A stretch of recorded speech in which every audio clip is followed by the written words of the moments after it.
All right, what's going on, y'all? It's Cooper here, one half of FCSN, and it's a tough day to be a Jacksonville Jaguar fan, man. I tell you what, it's a tough day. If you don't know, me and Forrest are both big-time Jacksonville Jaguar fans. I'm from Jacksonville. That's my team. That's my city.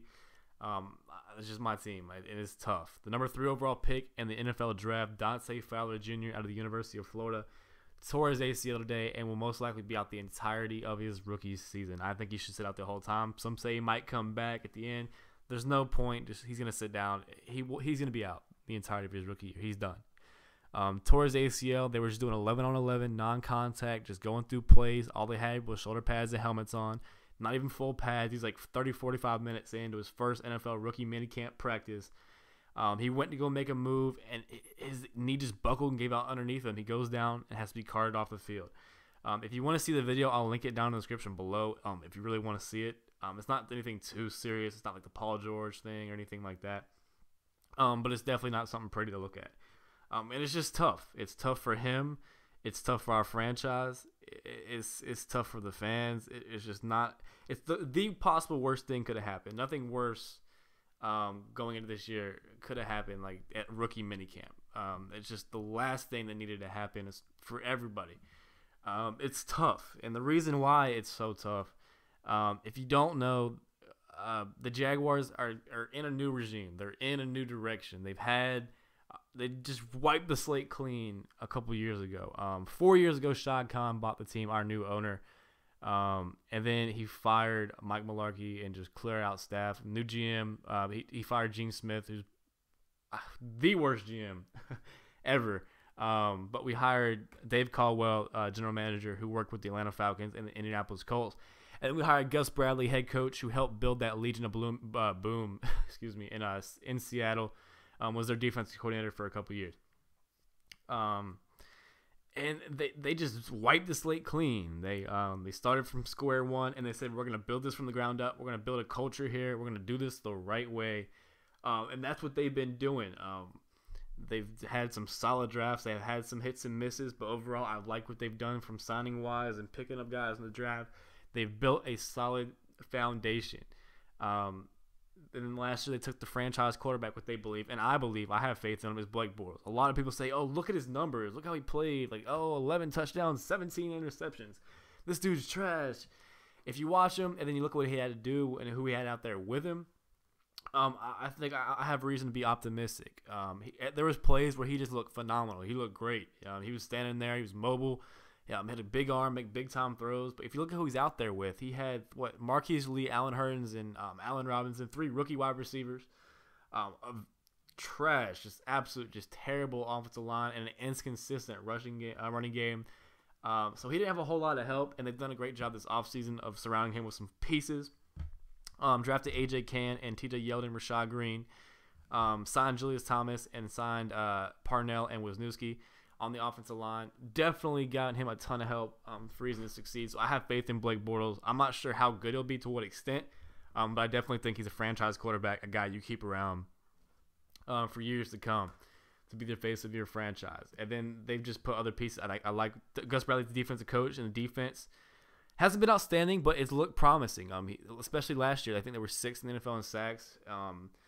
Just looked good at times. Like when they needed to stop, they were capable of getting a stop. They were just on the defense was on the field for extended periods of time, and the pass rush was inconsistent. The pass rush was good when it needed to be, but it was inconsistent. That's why they went after Dante Fowler Jr. Out of Florida. He's a guy with a high motor. He just gets after it. He's versatile. You can move him around. That's why I'm happy for Gus Bradley. Gus Bradley had this guy. He finally had this guy on his defense. He can be creative with. He can stand him up. He can put his hand in the dirt. They can move him around. And he's just going to get after it. He's going to get after the quarterback and just wreak havoc out there. And that's what it was so exciting, is that he finally has his piece. This defense has been good, but they need to make that jump. And Fowler's that guy to do it. He can make plays.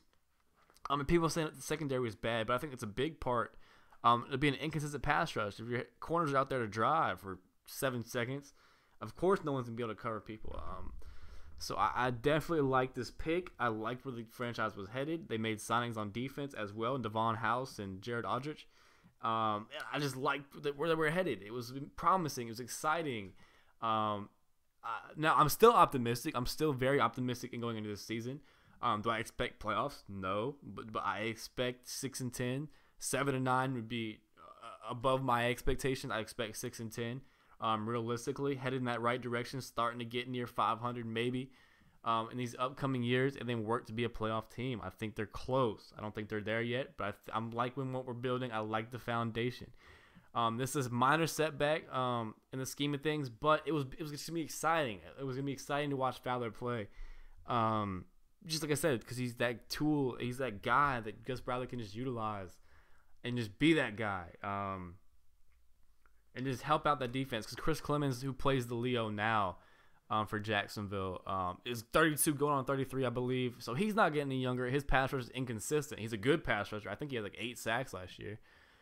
He's a good pass rusher. He's inconsistent. He's getting up there in age. He's just not able to have that high engine, that high motor that a guy like Fowler will be able to have. So maybe he'll be able to do it this year. Maybe he'll be similar to what he did last year, and maybe they can help that pressure out a lot. But it definitely doesn't help having Alex Fowler out. It's just tough. And a quick comment, I just thought of this off the top of my head. Anybody making fun of this injury or saying, like, of course it's such a Jaguars thing. Oh, the Jaguars, they suck. Of course it's going to happen. Only the Jaguars. Just shut up, okay? Injuries are not something to joke about, not something to take lightly. I don't think it's funny at all. I experienced injury myself. It's not something you joke about. My prayers and thoughts go to Dante Fowler. If you think otherwise, I don't even know what to say. It just makes me so mad seeing people on Twitter say, like, laughing about it and say, "Oh, the Jags." It just frustrates me to no end. But it's just tough for him. I hope that this creates a monster. I hope that he gets in that film room, he studies up, he gets smarter, and he knows he's ready to go week 1 next year. I hope he just builds his body up, gets faster, gets stronger, gets motivated, and this just creates a beast that's ready to go to be a part of this future. And back to the future and what I was saying is the reason I'm disappointed is because I want to see this team succeed so bad. I've been a Jaguars fan my whole life, and I just want to see this team succeed.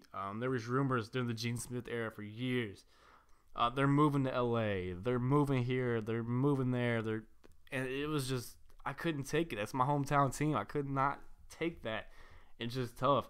And then Khan comes in, and I like where they're headed. He's invested he's going to invest money in the city with the Jacksonville Shipyards project. If you have not seen that, look that up. It's exciting stuff. It's really, really promising. It's really exciting. He invested in the swimming pools underneath the world's largest scoreboards.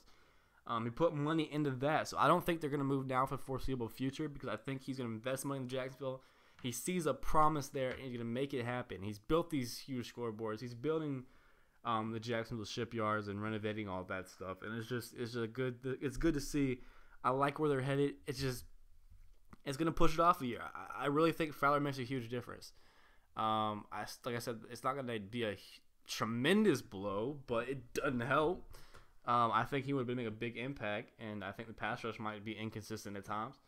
That's what I was saying earlier. It's just tough. You just hate to see it, and hopefully he recovers and he can be the piece that we all hope he can be. Because I've just seen too many draft picks not pan out, and it's just not good football. It's just tough to see.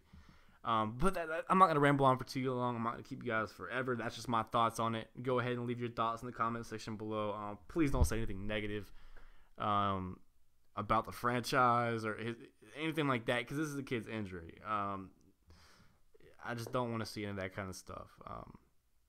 Just don't. That's all I got for you guys, though. Remember to like, comment, and subscribe if you have not already. Me and Forrest are both big on Twitter. All our social media links will be down in the description below, as well as the link to the injury if you really want to see it. If you have not already, I know a lot of you probably will have. And that's all I got. Hope you have a great rest of your day. And this is Cooper signing out.